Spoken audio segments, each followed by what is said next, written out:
Bismillahirrahmanirrahim. Assalamualaikum warahmatullahi wabarakatuh. Pada kesempatan kali ini, kami kelompok 5 dari mata kuliah Ilmu Tauhid dan Ilmu Akhlak dengan dosen pengampu Bapak Haji Dr. Dada Nurul Haq MAG akan memaparkan materi mengenai karakteristik Tauhid. Saya Rahel Kanah Khairunnisa dengan ujung NIM 53 selaku moderator sekaligus pemateri pertama. Selanjutnya ada teman saya Aulia Putri Ermaya dengan ujung NIM 54, kemudian Nazwa Nur Habibah Al-Gibrani dengan ujung NIM 52, dan Yolanda Zahira Safa dengan ujung NIM 55. Langsung saja pada materi yang pertama, karakteristik tauhid adalah taufiqiyah. Pengertian taufiqiyah, kata taufiqiyah adalah masdar dari kata waqafa yuwaqifu taufiq, yang artinya menghentikan. Sedangkan dalam ilmu tauhid atau secara istilah, taufiqiyah ini diartikan sebagai tempat bersandarnya semua perbuatan berdasarkan tuntutan Al-Quran dan As-Sunnah, juga berdasarkan akal yang sehat. Nah, bersifat taufiqiyah ini diartikan sebagai terbatas pada wahyu. Maksudnya tidak ada tempat untuk pendapat dan ijtihad di dalamnya. Nah, hal itu karena akidah yang benar haruslah terdapat keyakinan di dalamnya. Oleh karena itu, rujukan dan asalnya juga harus sesuatu yang bisa dipastikan kebenarannya, yaitu Al-Quran dan Sunnah yang sahih. Allah Subhanahu wa Ta'ala berfirman dalam Quran surat Toha ayat 23, yang artinya, kalau kelak datang kepada kalian hidayah dariku, maka barang siapa yang mengikuti hidayahku, niscaya dia tidak akan tersesat dan tidak pula celaka. Nah, maka Allah menjadikan keselamatan dan kebahagiaan itu pada apa yang dia datangkan, yaitu yang termaktub dalam Al-Quran dan Sunnah. Nah, dan barang siapa yang mengikuti selain daripada Al-Quran dan Sunnah ini, maka baginya kecelakaan yang nyata. Dapat ditarik kesimpulan bahwa semua perkara yang bersifat dugaan seperti akal, kias, anggapan, ataupun eksperimen itu tidak bisa dijadikan rujukan dalam akidah, apalagi kalau hanya sekedar mimpi ataupun ucapan seorang jahil atau bodoh. Nah, dengan demikian lafaz taufiqiyah ini ada dua macam, yaitu yang pertama adalah lafaz Al-Quran dan Sunnah. Nah, yang kedua adalah lafaz-lafaz yang tidak terdapat dalam Al-Quran dan Sunnah. Lafaz ini sudah menjadi istilah yang konotasinya terhadap kebenaran bersifat mutlak dan jelas. Adapun ibadah yang bersifat taufiqiyah, itu artinya suatu aktivitas ibadah haruslah memiliki dalil dari Al-Quran dan Sunnah. Nah, tidak ada satupun aktivitas ibadah yang disyariatkan kecuali memiliki dasar yang kuat. Jika suatu ibadah tidak ada contohnya dari Rasul atau tidak ada dasarnya pada Al-Quran dan Sunnah, maka ibadah tersebut akan jatuh ke dalam perbuatan yang bid'ah. Sedangkan bid'ah dalam agama itu adalah sesat dan tertolak. Nah, seperti yang kita ketahui tadi bahwa lafaz taufiqiyah yang kedua adalah lafaz yang tidak ada dalam Al-Quran dan Sunnah, tetapi konotasi kebenarannya bersifat mutlak dan jelas.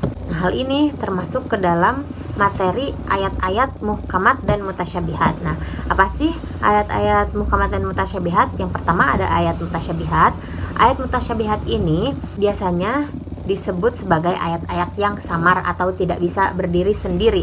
Biasanya ayat mutasyabihat ini berkaitan dengan sifat Allah, di mana kita tidak bisa memahami hal tersebut secara literal. Nah, karena jika dimaknai secara lateral akan memberikan kesan bahwa Allah memiliki kekurangan yang sama dengan makhluknya. Salah satu contoh ayat mutasyabihat adalah ayat yang menjelaskan tentang keberadaan Allah. Nah, dalam Quran surat Toha ayat 5 disebutkan bahwa Allah beristiwa di atas arsy. Sedangkan di surat Al-Baqarah ayat 115 dikatakan bahwa Allah berada di berbagai tempat di muka bumi. Juga di surat As-Saff ayat 99 disebutkan bahwa Nabi Ibrahim akan pergi menuju kepada Tuhan. Nah, dalam kisahnya Nabi Ibrahim ini akan pergi ke Palestina. Nah, jika dimaknai secara lateral atau secara mentah, ini akan memunculkan kesan bahwa Allah itu berada di 3 tempat.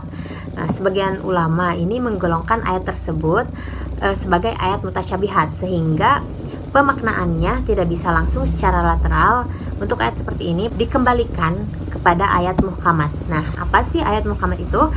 Ayat muhkamat ini kebalikan dari ayat mutasyabihat.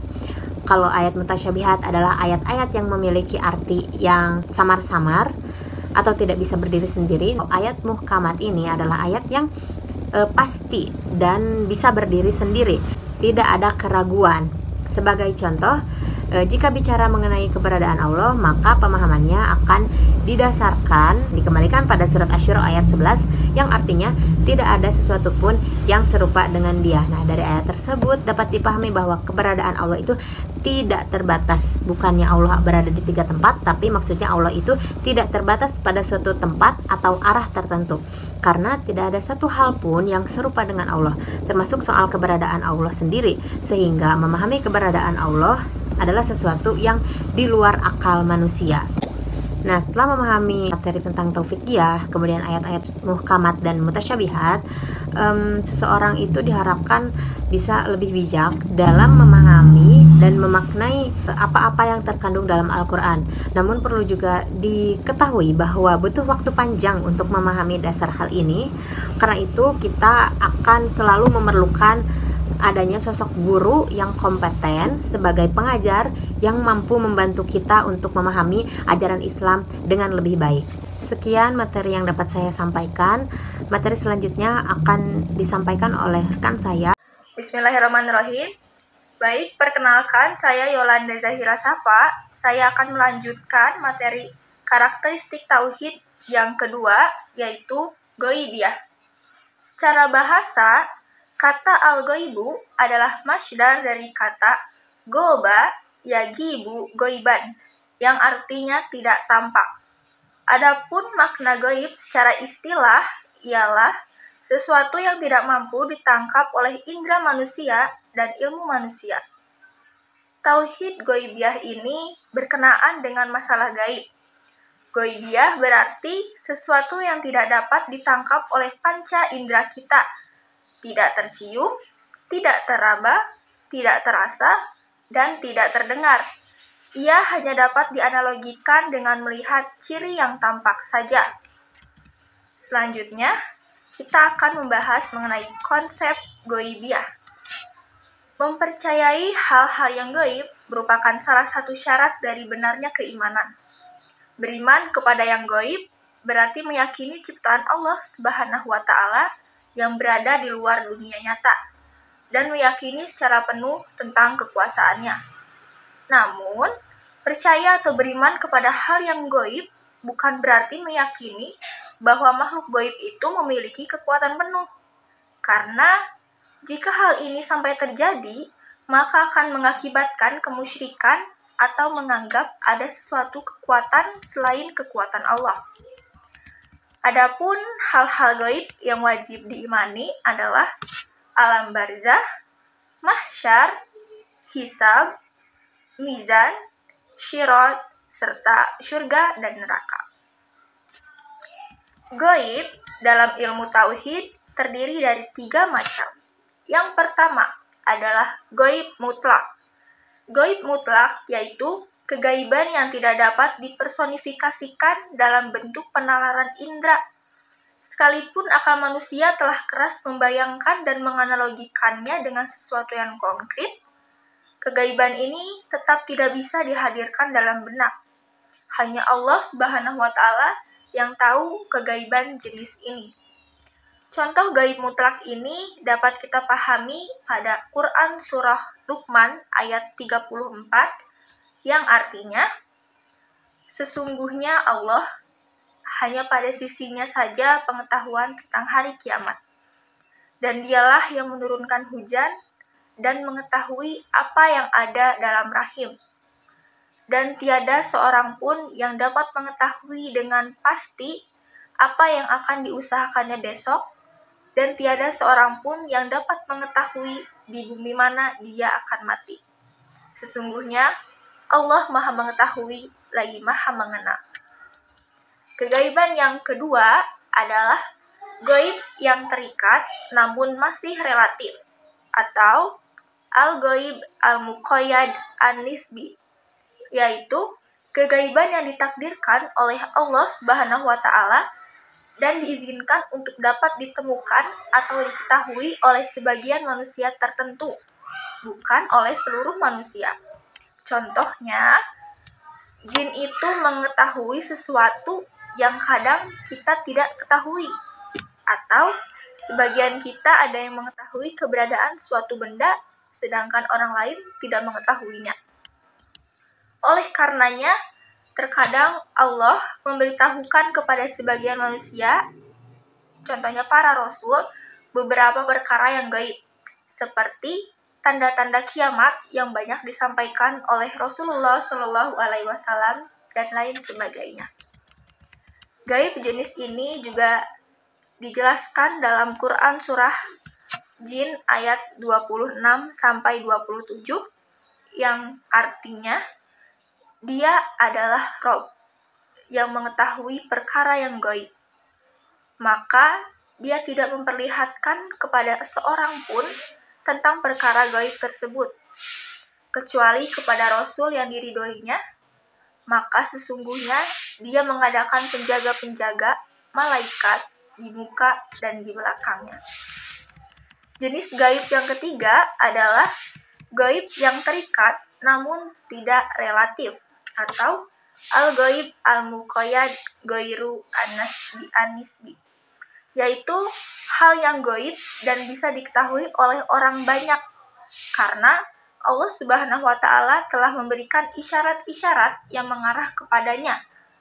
Contoh jenis gaib ini dapat kita pahami dalam Quran surah Ar-Rum ayat 1-3 yang artinya Alif Lam Mim, bangsa Romawi telah dikalahkan di negeri yang terdekat dan mereka setelah kekalahannya itu akan menang.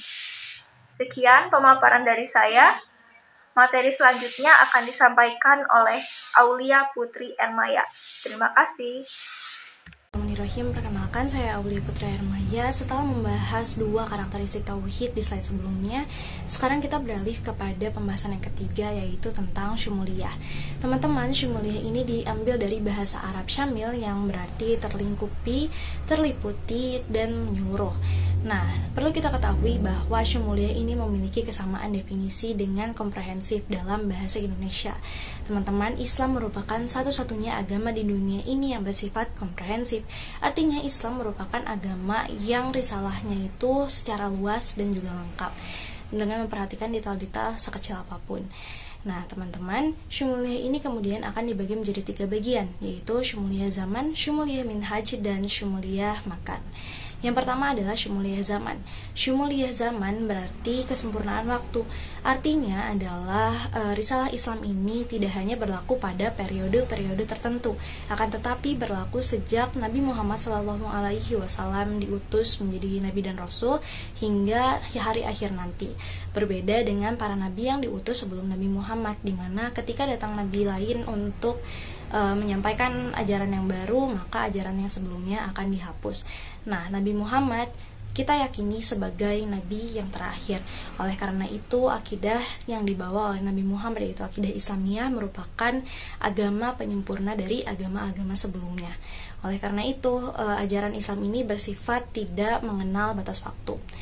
Lalu yang kedua adalah syumuliyatul minhaj.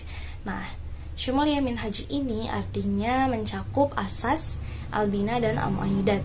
Nah, asas di sini maksudnya adalah dasar atau pondasi, yaitu akidah Islamiyah sendiri, sementara albina atau bangunannya adalah akhlak dan ibadah. Lalu yang ketiga adalah syumuliyatul makan. Nah, syumuliyatul makan ini sesuai dengan namanya, makan itu berarti tempat. Oleh karena itu, syumuliyatul makan artinya kesempurnaan tempat. Maksudnya adalah ajaran-ajaran Islam ini tidak terbatas hanya di suatu tempat tertentu saja, akan tetapi bersifat global dan menyeluruh, yaitu mencakup seluruh tempat di seluruh dunia. Nah, mungkin segitu yang dapat saya sampaikan. Selanjutnya akan ada pembahasan yang keempat mengenai karakteristik tauhid yang akan disampaikan oleh Nazwan Nur Habibah. Terima kasih. Assalamualaikum warahmatullahi wabarakatuh. Saya Nazwan Nur Habibah Al-Gilani yang akan memaparkan materi karakteristik tauhid yang keempat. Hukum Islam mempunyai ciri takamul, artinya bahwa hukum Islam memiliki kesempurnaan dibandingkan dengan hukum yang lain. Hukum Islam yang termaktub dalam Al-Quran yang diwahyukan oleh Allah kepada Nabi Muhammad melalui malaikat Jibril yang telah mengatur hidup manusia, dimulai manusia lahir sampai mati dan bangun tidur sampai tidur kembali. Islam tidak hanya mengatur manusia dengan Tuhannya, tetapi mengatur hubungan manusia dengan manusia lainnya yang disebut muamalah. Jika hukum yang telah termaktub dalam Al-Quran ada yang belum jelas, maka manusia akan mencari sumber hukum yang kedua, yaitu di hadis. Jika di hadis belum jelas, maka manusia akan mencarinya di ijma dan qiyas. Ijma dan qiyas adalah perpaduan antara akal dan syara. Kesempurnaan hukum Islam yang tertera dengan jelas dalam Al-Quran tidak bisa disanggah lagi. Dari sisi wasatiyah, hukum Islam memiliki keseimbangan dan keharmonisan. Contoh keseimbangan Allah dalam mengatur alam semesta beserta isinya antara lain Allah menciptakan siang dan malam, dunia dan akhirat, perempuan dan laki-laki, langit dan bumi. Sekian, terima kasih. Sekian materi yang dapat kami sampaikan, mudah-mudahan bermanfaat. Mohon maaf apabila ada kesalahan. Wassalamualaikum warahmatullahi wabarakatuh.